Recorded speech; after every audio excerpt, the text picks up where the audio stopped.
रामचरितमानस की चौपाइयों को लेकर जारी वाद विवाद के बीच संघ प्रमुख मोहन भागवत ने बड़ा बयान दे दिया है, जिसके बाद सियासी तूफान आ गया है। मोहन भागवत ने वर्ण व्यवस्था के पंडितों की देन बताई है। मुंबई में एक कार्यक्रम में मोहन भागवत ने यहां तक कह दिया है कि शास्त्रों के आधार पर जो पंडितों ने बताए वो सब कुछ झूठ है।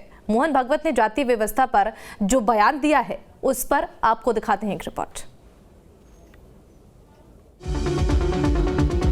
वर्ण व्यवस्था पंडितों ने बनाई, भगवान के सामने कोई जाति वर्ण नहीं। शास्त्रों का आधार लेकर पंडितों ने झूठ बताया। रामचरितमानस की कुछ चौपाइयों पर आपत्ति और जातिवाद पर जारी सियासी दंगल के बीच आरएसएस प्रमुख मोहन भागवत ने बड़ा बयान देकर सियासी हलकों में खलबली मचा दी। मुंबई में एक कार्यक्रम के दौरान मोहन भागवत ने वर्ण व्यवस्था को पंडितों की देन बताया और कहा कि समाज में ऊंच नीच के चक्कर में फंसाकर लोगों को भ्रमित किया गया। शास्त्राचा आधार घेऊन पंडित लोक जे सांगत असतात ते खोटं आहे। जाती जातीच्या श्रेष्ठत्वाच्या कल्पनेमध्ये उच्च नीचतेच्या भोवऱ्यात अडकून आपण भ्रमिष्ट झालो आहोत। हा भ्रम दूर करायचा आहे। आपलं ज्ञान आहे, आपली परंपरा आहे, ते हे सांगत नाही, हे सांगितलं पाहिजे समाजाला। ती परंपरा काय सांगते? ती परंपरा म्हणते सत्य आणि धर्म, तिसरं कर्म हे सोडू नका। भगवद्गीता काय सांगते? हेच। संत रविदास की जयंती पर आयोजित कार्यक्रम के दौरान संघ प्रमुख मोहन भागवत ने यह भी कहा कि हमारे समाज के बंटवारे का फायदा दूसरों ने उठाया है। इसी का फायदा उठाकर देश में आक्रमण हुए और बाहर से आए लोगों ने फायदा उठाया। वर्ण व्यवस्था और पंडितों पर मोहन भागवत ने सवाल उठाए तो स्वामी प्रसाद मौर्य को पलटवार करने का मौका मिल गया। उन्होंने मोहन भागवत के बयान की आड़ में खुद के बयान को सही साबित करने की कोशिश की। उन्होंने ट्वीट कर लिखा, जाति व्यवस्था पंडितों ने बनाई। ये कहकर आरएसएस प्रमुख श्री भागवत ने महिलाओं, आदिवासियों, दलितों और पिछड़ों को गाली देने वाले तथाकथित धर्म के ठेकेदारों और ढोंगियों की कलाई खोल दी है। कम से कम अब रामचरितमानस से आपत्तिजनक टिप्पणी हटाने के लिए आगे आना चाहिए।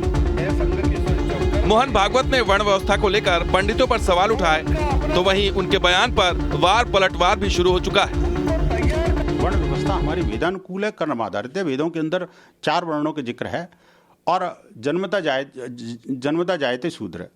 प्रत्येक व्यक्ति जन्म से शूद्र होता है। मैं भी शूद्र था। अब मैं काम के हिसाब से क्षत्रिय भी हो सकता हूँ, कर्म के हिसाब से मैं ब्राह्मण भी हो सकता हूँ, कर्म के हिसाब से आज मैं नौकरी करता हूँ तो शूद्र हूँ मैं।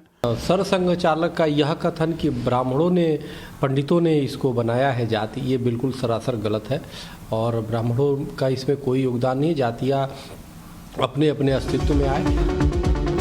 एक तरफ मोहन भागवत का बयान तो दूसरी तरफ स्वामी प्रसाद मौर्य का हमलावर तेवर।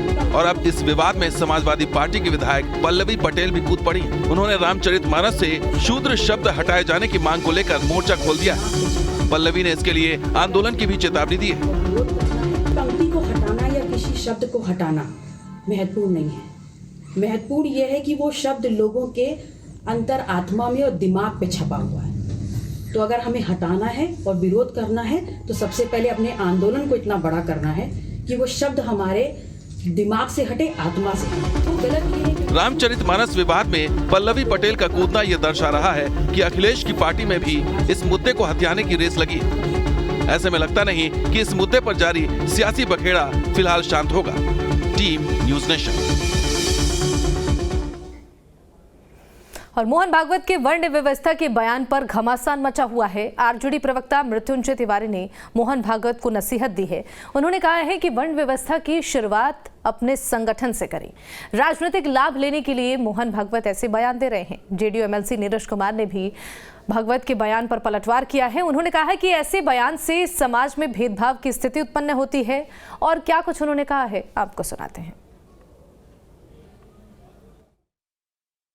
देखिए, आदरणीय मोहन भागवत जी का ये ज्ञान आज पहले अपने पार्टी, अपने संगठन में बैठे लोगों को अपने ऊपर लागू करें।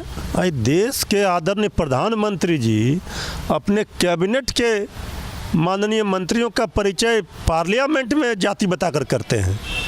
जाति व्यवस्था तो एक सामाजिक सच्चाई है, इसमें कौन इनकार कर सकता है। लेकिन जो ये ज्ञान दे रहे हैं, इनका कहीं पर निगाह है, कहीं पर निशाना।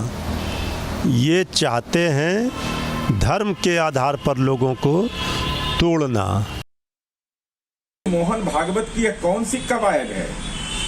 जब देश का संविधान बना हुआ है, वह धर्म जाति के आधार पर विभाजनकारी शक्तियों को नियंत्रित करता है।